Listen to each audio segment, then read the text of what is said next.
Ma plume saigne pour ma génération. Ma génération a beaucoup de choses qu'elle peut nous apprendre. Et pourtant, des choses pas favorables. Ma génération a beaucoup de ministères qui naissent sans reconnaissance ministérielle. Elle a beaucoup de belles affiches sans présenter Dieu. Elle a beaucoup de bruit sans pour autant être de voix. Elle a beaucoup de locations de salles et des parcelles sans vivre l'atmosphère de la chambre haute. Elle a beaucoup de belles cartes pour présenter nos vestes, nos micros, nos bagues, nos robes, nos véhicules, mais sans présenter celui qui nous a donné son image.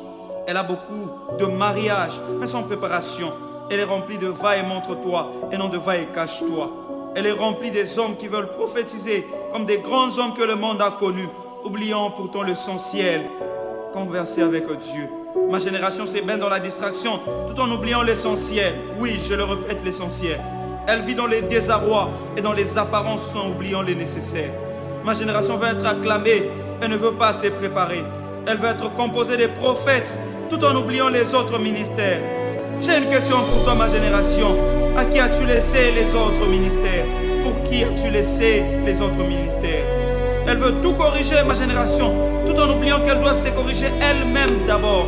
Elle veut corriger les aînés et les pères, oubliant les défis de la vie. Elle renverse les rôles, ma génération. Les fils veulent appeler de père-fils et les esclaves veulent appeler des chefs-esclaves. Elle veut appeler des mères-filles. Ma génération veut appeler des grands-pères hommes irrésolus. Cependant, ma génération a pourtant besoin des hommes qui peuvent prier, des hommes qui peuvent chercher Dieu, des hommes qui peuvent être de modèles. Car il est dit dans le livre de Romains 8 au 19, aussi la création attend-elle avec un ardent désir la révélation de fils de Dieu. Ma génération, lève-toi, car le travail est grand. Lève-toi, car la mission et la moisson sont grandes. Ma génération a besoin d'une révolution, mais elle a aussi besoin d'une révélation. Oui, ma génération, lève-toi, car il est temps que tu interviennes et que tu changes des choses.